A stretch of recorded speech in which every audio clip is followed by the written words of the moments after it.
What's poppin', Apex? I hope you've all had a great week. Mine has been pretty good myself. I've been working all week, but I've got next week off, which should be interesting and should allow us to have a little bit of fun, which is good.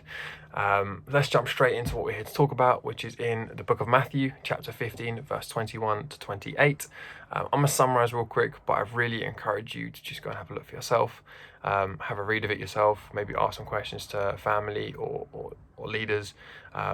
Just so you get your own personal experience as well. This story is all about a Gentile woman who is begging Jesus to heal her daughter. However, she's not just simply begging, she's like adamant, she's like chasing Jesus down, she's running after him, she's kind of on the floor, in the dust, grabbing onto Jesus, like, please, please, I need you to heal my daughter.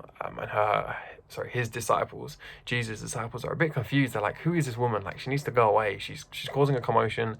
She's causing a problem. We don't like that. She needs to leave. And they're trying to usher her away. And they say to Jesus, like, yo, Jesus, like, come, get rid of her, man. Like, tell her to go away because she's annoying people and she's pushing everybody else away. But Jesus kind of just ignores them and ignores her, and she keeps walking. And she keeps going and keeps going and keeps going until she eventually gets a response out of Jesus, which she gets the kind of response of Jesus is like, why should I heal you? Like, we are complete different people of complete different races. Why should I heal you? What reason? And she kind of claps back with the saying of like, well, even dogs are allowed to eat the scraps that fall under the table. And when I was reading this, I was a bit like, oh snap. And I'm sure Jesus kind of was similar, where he took a step back and was like, wow, like, I'm amazed by your faith. She had a lot of faith.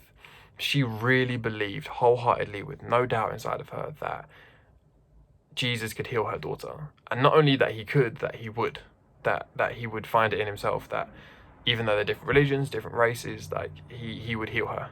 And that in itself is like an extraordinary amount of faith. I don't think I could believe that. I feel like there would be doubt inside of me if that was my situation. But she clearly had an extreme amount of faith, and was able to kind of use that faith to get Jesus' attention.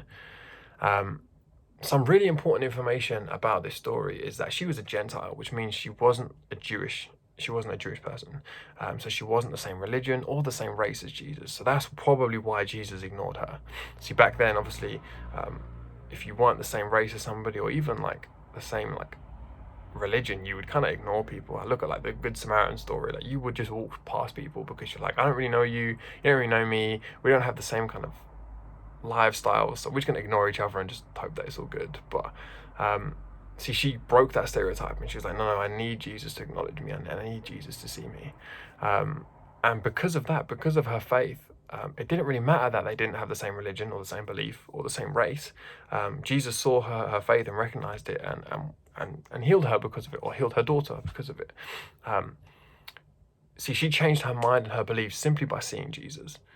I'm sure she grew up a certain way of life, but the minute she saw Jesus, she realized, actually, no, even though I've been growing up this way, I need to live a certain way. I need to live according to Jesus afterwards, just by simply seeing him. And I'm sure by him healing her daughter, it kind of cemented like the idea that she needs to follow Jesus rather than what she's been doing before. It's like a Muslim person coming to church and being like, no, this is what I need to start doing. And then having a Jesus moment, or a moment where they think Jesus speaks to them, and it's like, yeah, I definitely need to start doing this. See, Jesus changed her life completely, like completely flipped it upside down, and her daughter's life, because she had the faith to ask for healing. There was a lot of things that were stopping her. There was a lot of things that were telling her no, but that didn't matter. Her race didn't matter to her. Her past probably didn't matter to her. Her background didn't matter to her. All that mattered is that she was desperate to get the healing for her daughter. She had the faith in Jesus and believed that Jesus could heal her daughter. And because of that, Jesus acknowledged it and admired it, and that is why he healed her. It says in there that because of your faith, your daughter has been healed. And it talks about how it happened instantly, how God makes change in our lives instantly. It's amazing when you encounter Jesus, you don't change in a month, or you might change in a month, but you don't change solely in a month or in a couple of days. Like, often the change happens instantly, or there's some kind of change that happens instantly. You might feel happier, you might have a certain dream that, or might have a certain calling that you feel happens to you when you encounter Jesus. And that's kind of what happened to this woman and her family. Is like, They encountered Jesus and instantly her daughter was healed. I'm sure they were filled with happiness. I'm sure they were filled with joy.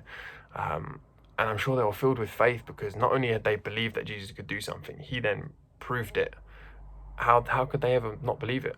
How could they ever say that it was fake? Because Jesus believed it, because they believed it and Jesus showed it to them.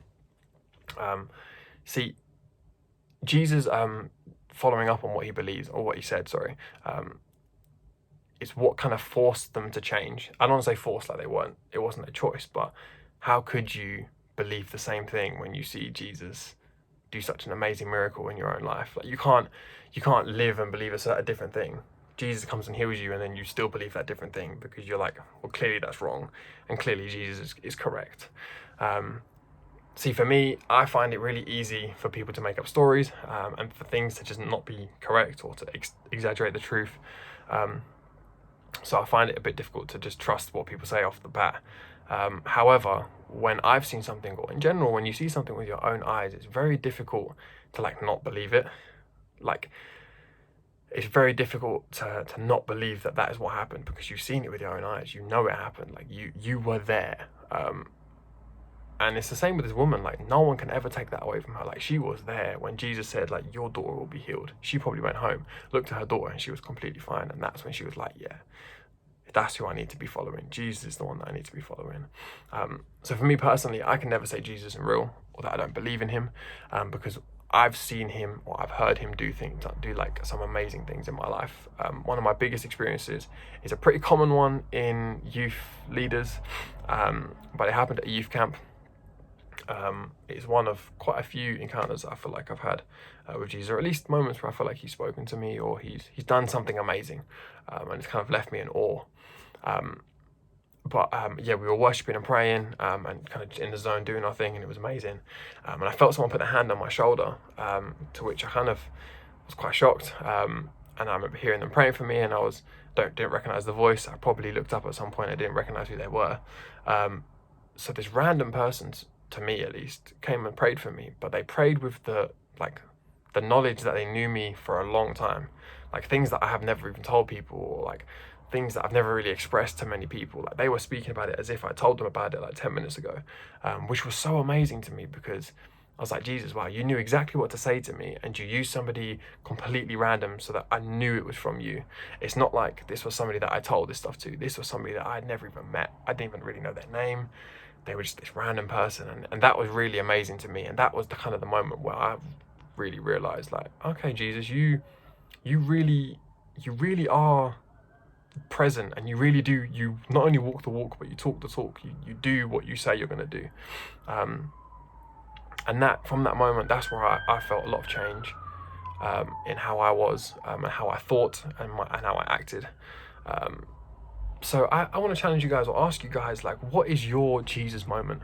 Has there been something that's happened to you in your life, where you felt God was talking to you or showing you something? If there is, I encourage you to speak to somebody about it, whether it's a parent or a leader. I would recommend going to somebody older than you, because often they maybe have experience with this before. But yeah, try and speak to people about it. It's cool. It's a very good conversation to have. I really enjoy those type of conversations with my friends and my parents and my elders, or my leaders. It's enjoyable to talk about what God's doing and some of the things that he's done. So I recommend, you go and speak to people about those things. And even if you don't understand, if something was a Jesus moment, maybe you're not sure, I think it's really cool to go and ask people about that. So I'm just going to pray really quickly, and then we're going to wrap this up. So Jesus, I just want to thank you for the fact that you not only walk the walk, but you talk the talk. Thank you that you not only say you can do amazing things, but you also show us it. And by showing us, you prove that you are God, and you prove that you're good, and that you're everything that you say you are, Lord.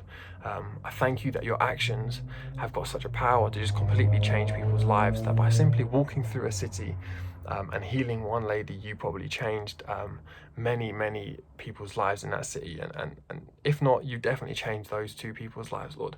I thank you that that's who you are. And I thank you that we can stand knowing that you are a God that is real, that is true, and is very much present. I think sometimes we can feel we're not present, but you are very much there. You're very much in the midst of our lives, and I thank you for that, Lord. In Jesus' name I pray, amen.